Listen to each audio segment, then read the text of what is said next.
evening once again, and welcome to Entertainment Spectrum. I'm Erwin K Roberts, and tonight is show number 220 for Entertainment Spectrum. Not too many cable TV shows locally produced can say that, and I'm proud to have been a part of the Kansas City cable scene for a number of years now. We have a guest on the show who is probably familiar, at least by name, to many of you. I happened to have the pleasure of seeing him work a few weeks ago at a company party, and his name is Calvin Coolidge, an actual relative of the original President of the United States, Calvin Coolidge.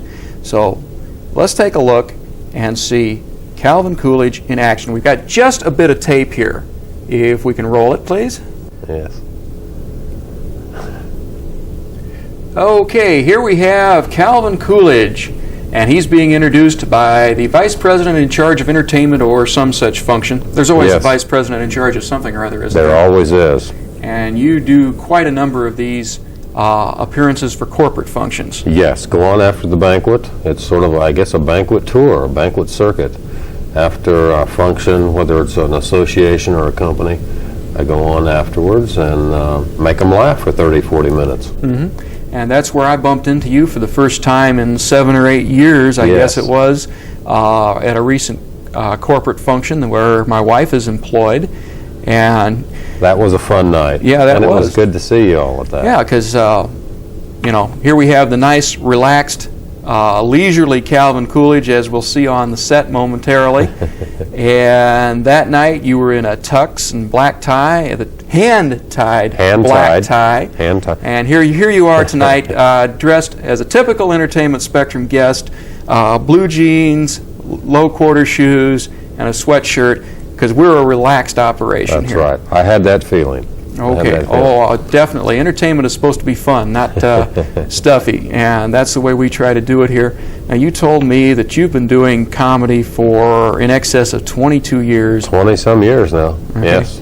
And I met you about 14 years ago. You were managing a small... Has it been that long? Just about, because my son was about that tall at the time. That's right. Wichita, Kansas. Wichita, Kansas. You were managing this small nightclub, and you were at that, a year or two? A couple of years, I believe, yes.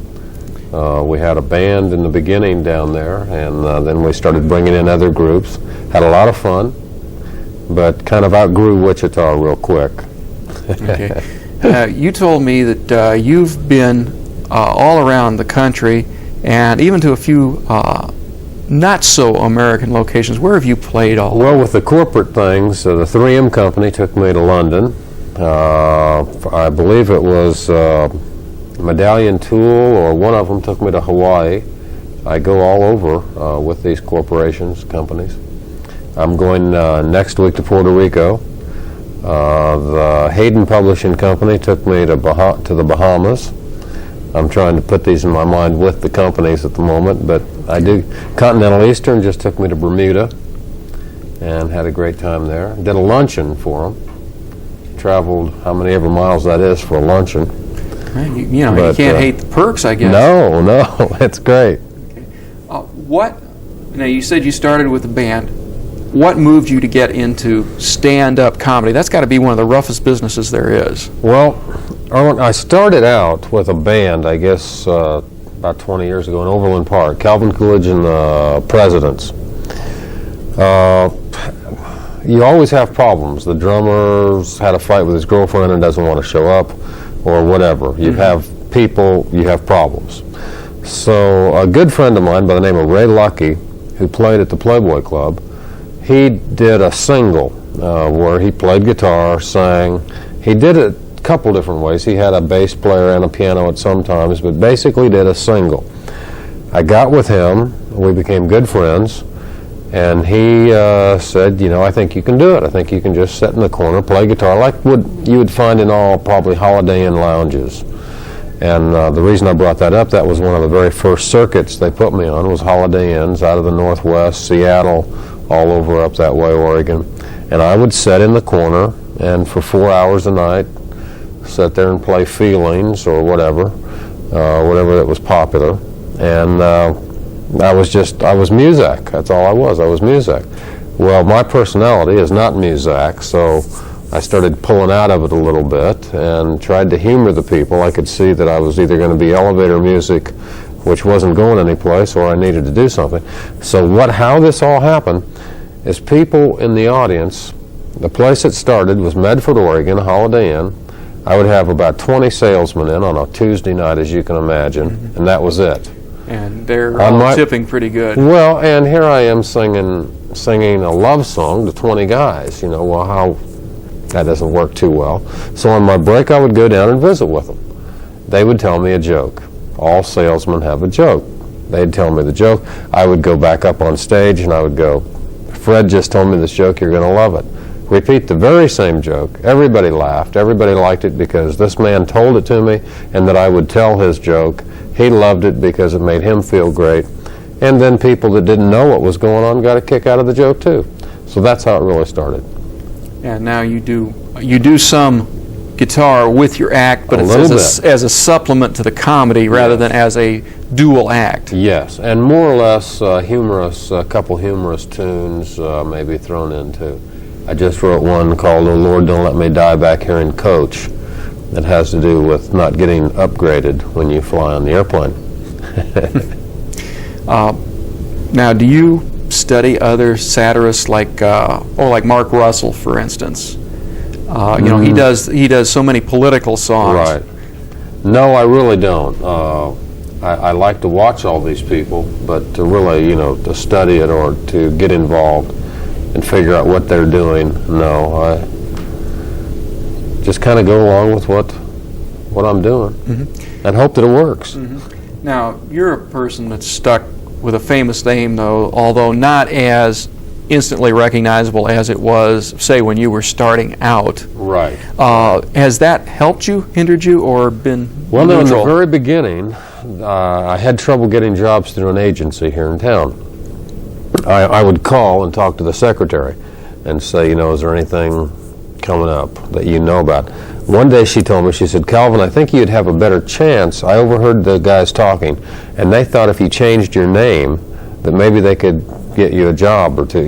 So I think you're right. 20 years ago, the name was closer to the president and had more of people remembered it or considered me political. But in the last, since then, of course, I didn't change the name.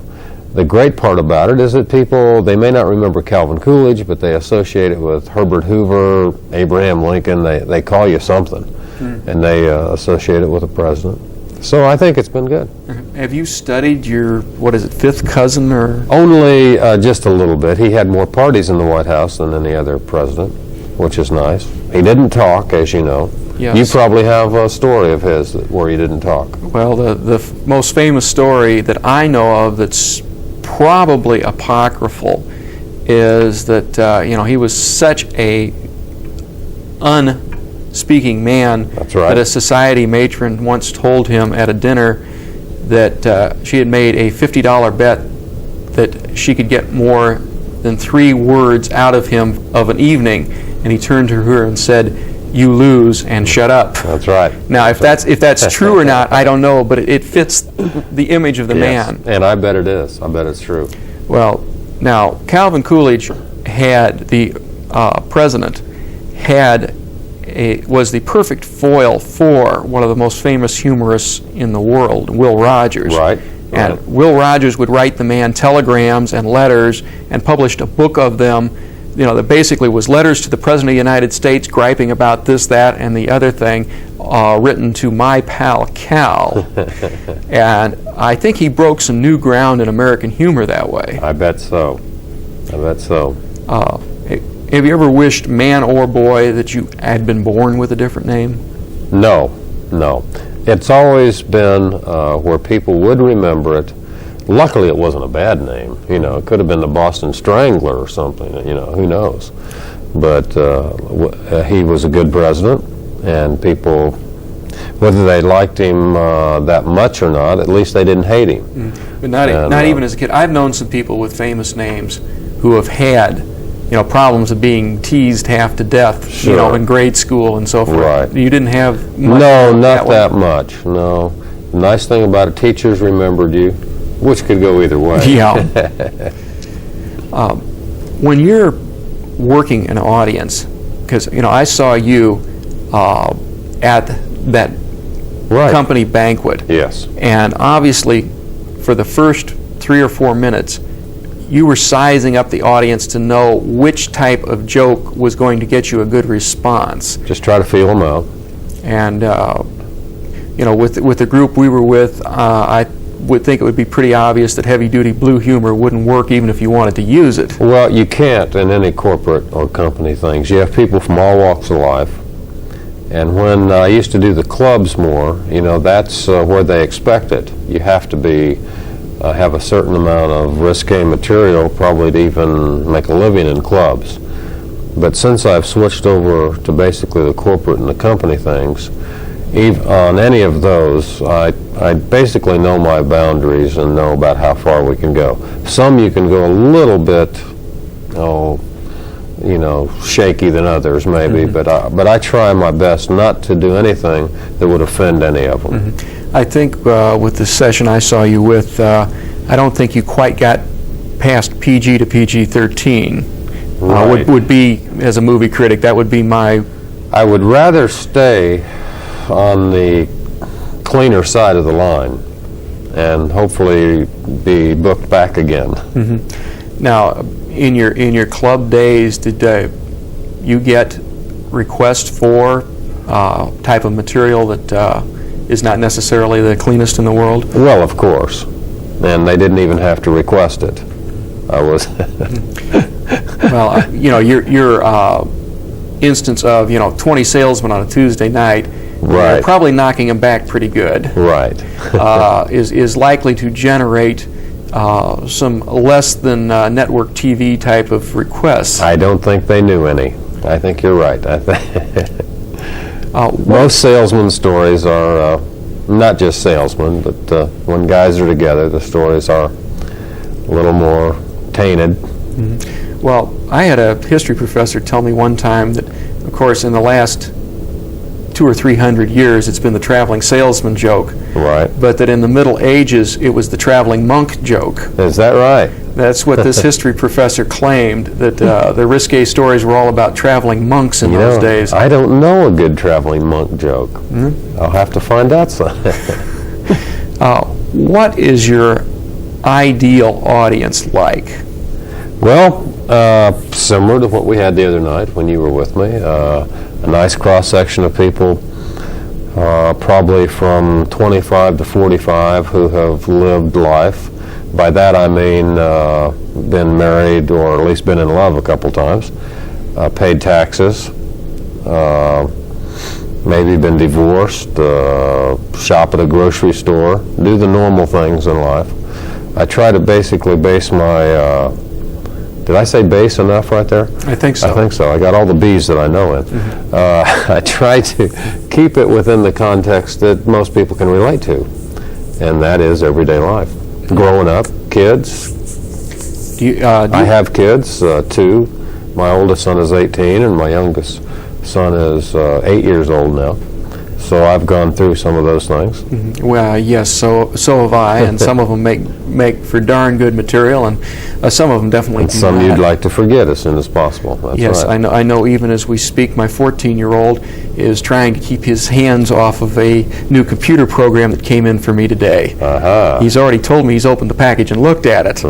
And which means that he's already ran it. He better not have, or he's liable to be paying for another copy of the upgrade.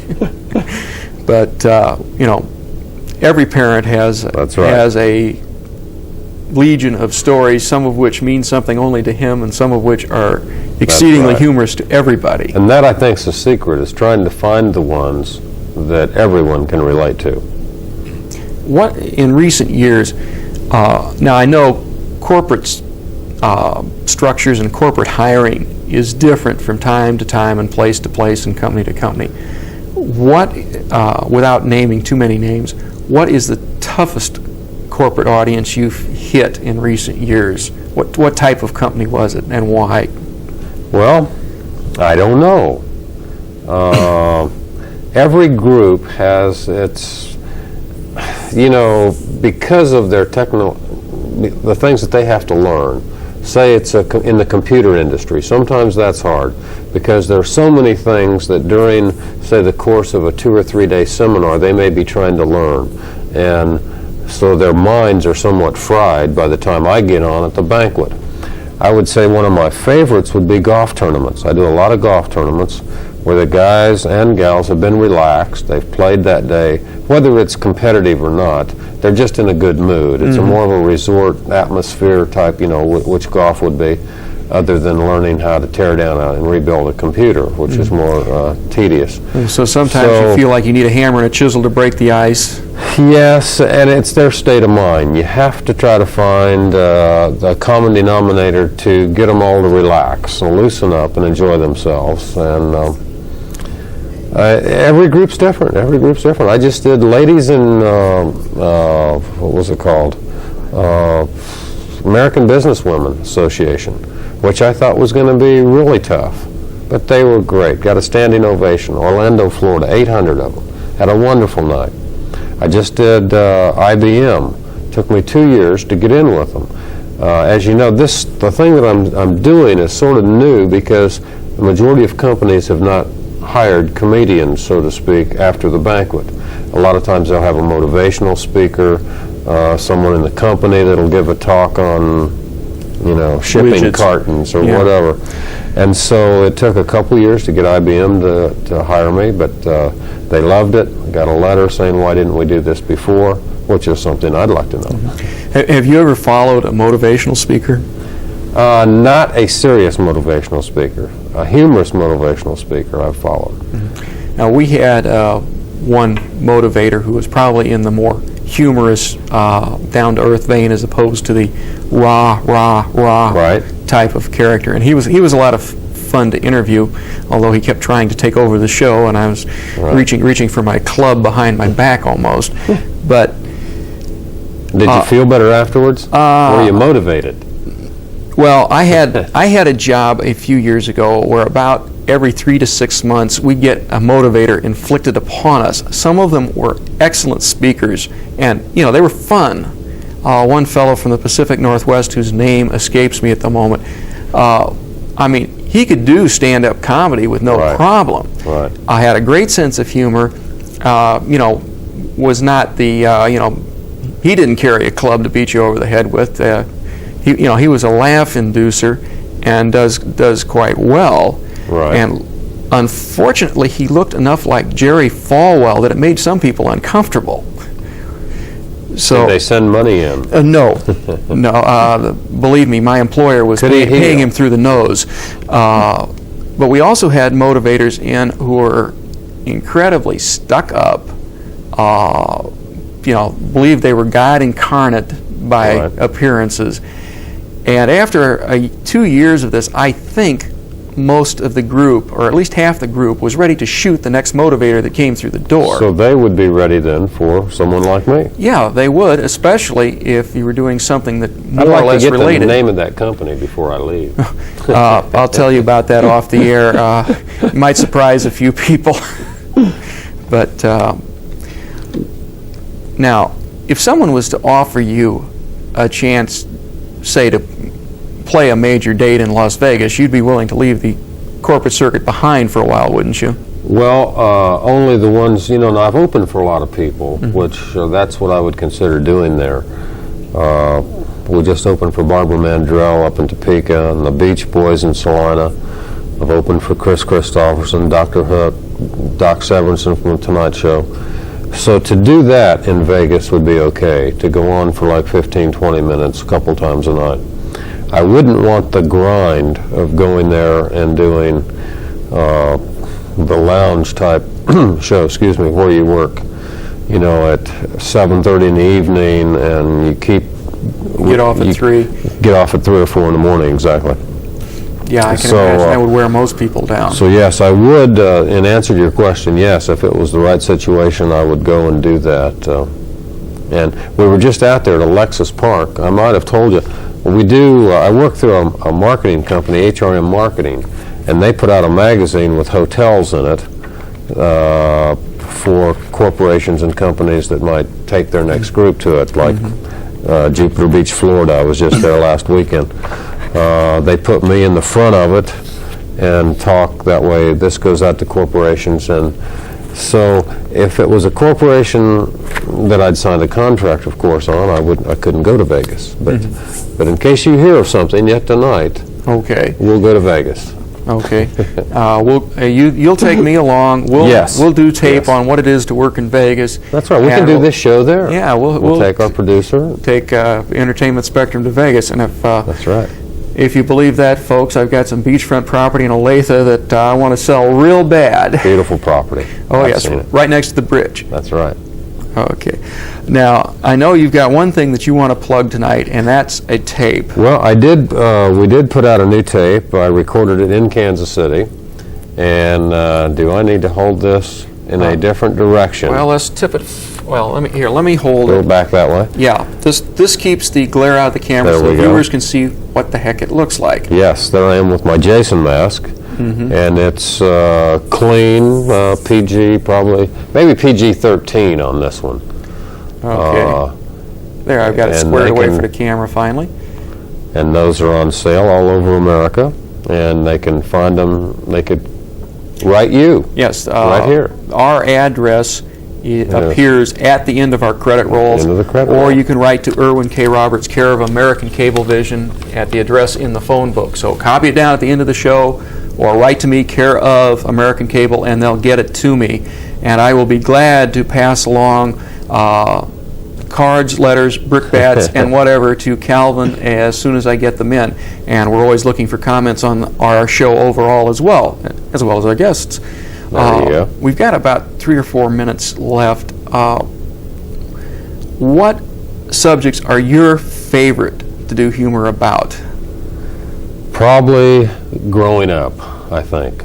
I think the childhood things, I think the father jokes, the one that I do about that my dad hated me, that my school once had a father and son picnic, and my dad took his father.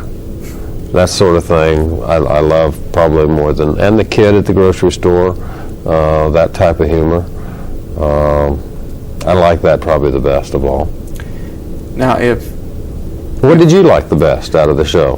The megaphone? The megaphone's fun. yeah, the megaphone is fun. Again, at McDonald. Attention Kmart shoppers, Or that type of stuff. Or even the Jason mask. I like a little bit of the bizarre comedy.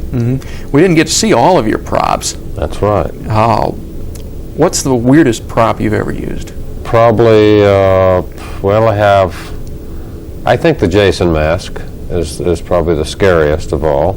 I've used, a lot of weird things. I use a ticket book, from the police department, the gas mask for the day after, and the trailer court salesman in Times Beach, Missouri. Oh yes, I used to put in canoes at Times Beach, Missouri. Believe me, stay away, folks. Even when they do get the dirt processed. Yes. If someone was to ask you to do or to write, say 20 minutes of humor on a subject that you had no real knowledge of at all, how long do you think that would take you? Well, it would probably take a while, but we would, it depended on how close I'd have to be to the truth, I guess. But everything's funny if you can relate it to something humorous in that person's life or in that group. And I get a lot of requests in the companies and corporations for things I have no idea about.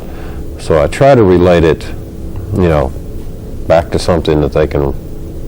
Do you try to research people in the company that you know you're going to do? Only quickly. I have them tell me, there are set things. People that are bald on top, losing their hair, just gotten divorced, wrecked the company car. There's always a class clown in every corporation. There's always someone in love with their voice that goes on and on for 2 hours at the banquet. There's certain individuals, and I have things on those, so I ask, who are these people, and get them. Sounds like that'll work. We got 1 minute left, they just told me.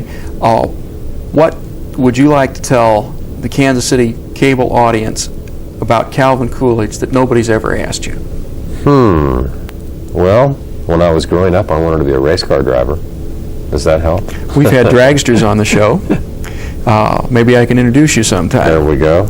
Are you ever too old to go do that? I don't know. As long as you can shift the gears, I guess you're in business. Yes, I get A.J. Foyt's 50-something now still. That's right. Indianapolis. And they're giving me the wrap signal, folks, so Thank another you for session. letting me be on your show. Thank you, Calvin.